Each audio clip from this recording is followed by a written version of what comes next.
Olá, tudo bem, pessoal? Hoje nós vamos falar sobre o seroma. Alguém já ouviu falar em seroma?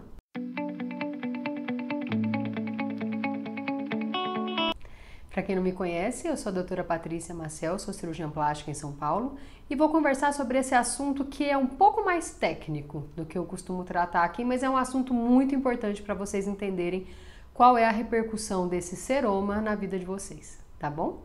Então, assim, o seroma é um líquido de cicatrização que o nosso corpo produz quando ele está tentando se recuperar de alguma cirurgia. O seroma ele pode acontecer em alguns momentos no pós-operatório. Pode ser no pós-operatório recente, então acabou de fazer a cirurgia e a gente pode ter um acúmulo desse líquido de cicatrização na área da cirurgia, que é o seroma. Pode acontecer em qualquer cirurgia, A gente pode ter seroma em qualquer área que faça um espaço vazio dentro da região da pele, entre a pele e o músculo.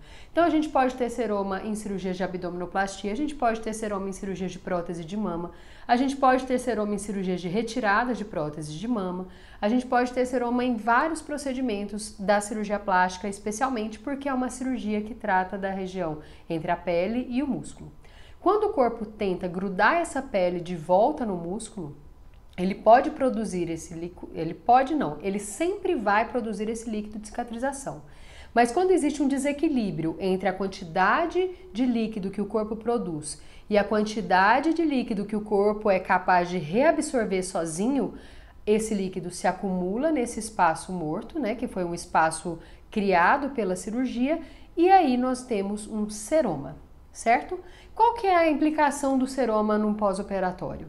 Quando a gente fala de uma abdominoplastia, a grande repercussão do seroma é que ele impede da pele grudar de volta. Então a gente levanta a pele, separa essa pele do músculo para poder fazer a cirurgia, esticar a pele, fechar a diástase, e a hora que essa pele vai tentar aderir de volta, existe esse desequilíbrio entre a produção e a absorção desse líquido de cicatrização e a gente pode ter a formação de um seroma. Isso faz com que essa pele demore, tenha mais dificuldade de voltar ao lugar que ela deveria estar, Então, como que resolve o seroma numa abdominoplastia? A gente precisa puncionar. Entra-se com uma agulhinha ali na área da cirurgia, que ainda está adormecida pela própria cirurgia, e a gente retira esse seroma e faz uma compressão. Então, retira o seroma e aperta com a cinta para que o líquido se esparrame, tenha uma área maior para que possa ser absorvido pelo próprio organismo e para que não acumule esse seroma novamente. Ele não costuma ter grandes consequências no pós-operatório de uma abdominoplastia, porque a gente costuma conseguir resolver ele com facilidade com essas punções. Mas é preciso puncionar, às vezes mais de uma vez no pós-operatório, e o importante é que a gente faça esse diagnóstico, que nós identifiquemos esse seroma para que a gente possa puncionar e resolver esse problema sem que isso se torne um seroma crônico, um seroma tardio, Então a gente tem receio quando você não identifica esse seroma, a gente precisa ficar atento a isso, porque esse líquido ele pode ficar lá dentro da barriga e essa pele nunca mais voltar a aderir no músculo. Então isso não acontece porque a gente acaba identificando, é uma preocupação que os cirurgiões plásticos têm. A gente tem que saber se essa pele tem mesmo condições de voltar ao leito original dela, que é o contato dela com o músculo, tá bom? Mas eu gosto de falar também, a minha intenção aqui é explicar um pouco sobre o seroma nas próteses de mama e nas retiradas de prótese. O seroma na prótese de mama, ele é um diagnóstico que ele pode tanto acontecer logo no começo da cirurgia, que é mais raro. É raro a gente ter um seroma em prótese de mama num pós-operatório imediato. E hoje a gente tem uma grande preocupação em identificar seromas tardios, ou seja, seromas, acúmulos de líquido de cicatrização na área da prótese de mama depois de vários anos da cirurgia. Isso pode acontecer? Pode. É comum acontecer? Não. É raro acontecer o seroma, mas eu já vi algumas vezes. Então, a gente sabe que a cápsula que se forma em volta da prótese é um tecido cicatricial que tem capacidade de reagir, de ter uma reação inflamatória.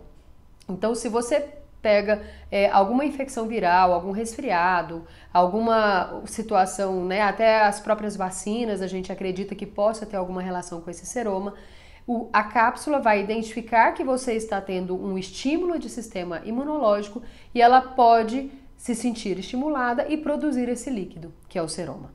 Isso faz com que a paciente perceba que ela teve um aumento de volume da mama, né? Dificilmente o seroma acontece dos dois lados, costuma ser um lado só que tem essa reação, e a paciente olha, um dia tá tudo bem, ela olha para a mama tá maior do que era. Bem maior do que era muitas vezes. E isso normalmente é reflexo dessa reação inflamatória da cápsula e a gente precisa retirar esse líquido daí. Até porque ele é desconfortável, a paciente sente que está maior, sente que está dolorida a mama. O caminho é procurar um cirurgião plástico para que possa ser feita uma ultrassonografia. Essa ultrassonografia vai confirmar ou não essa suspeita de que pode ser esse acúmulo de líquido que fez essa mama aumentar de volume tanto tempo depois da cirurgia, e o ultrassonografista consegue retirar esse líquido, né, com uma punção, com uma agulhinha que ele coloca ali na região, guiada pelo ultrassom. Então ele consegue não, né, trazer problemas para a prótese, porque ele está vendo a prótese, ele está vendo a agulha e ele consegue tirar esse líquido dali e trazer mais conforto para a paciente. Mas ele tira esse líquido e ele faz o que com esse líquido, né? Hoje em dia, isso é relativamente recente, a gente tem sempre a preocupação com o linfoma anaplásico, né, que é um tumor que pode acontecer na cápsula da prótese, que é muito raro, porque até agora a gente só tem identificado menos de 1000 casos no mundo todo, mas o protocolo diz que quando a paciente tem um seroma, a gente precisa colher esse líquido através desse exame de ultrassom e enviar para análise do laboratório, para ter certeza de que a gente não tem nenhuma suspeita de que esse líquido é mais do que uma reação a algum procedimento, algum resfriado, alguma coisa que aconteceu no corpo da paciente. A gente precisa ter certeza de que esse seroma não é uma reação a alguma transformação da cápsula, algum tumor que esteja ali. É raríssimo, né? Eu já fiz algumas punções de seroma, já acompanhei algumas pacientes e nunca tive nenhum diagnóstico de linfoma anaplásico. Mas é importante que as pacientes compreendam que é um procedimento que a gente precisa fazer para tentar identificar o porquê que houve esse seroma tanto tempo depois da cirurgia. Tá bom? Uma outra causa, uma outra preocupação que as pacientes têm em relação ao seroma é no explante. Quando a gente retira a prótese de mama, a gente cria ali uma cavidade, um espaço oco que não vai ser preenchido por uma prótese novamente. Então, quando não fazemos a mastopexia, a gente tem uma chance maior de que acumule esse líquido de cicatrização. E o que a gente faz com o seroma? A gente precisa puncionar, retirar. A gente retira esse líquido acumulado e dá tempo para que o corpo possa se reorganizar e reabsorver o seroma, né, o líquido de cicatrização em menor quantidade, para que isso não volte a se acumular, tá bom? Eu espero ter esclarecido as dúvidas de vocês. Qualquer dúvidas a mais, coloquem aqui nos comentários que eu respondo assim que possível. Muito obrigada, até a próxima!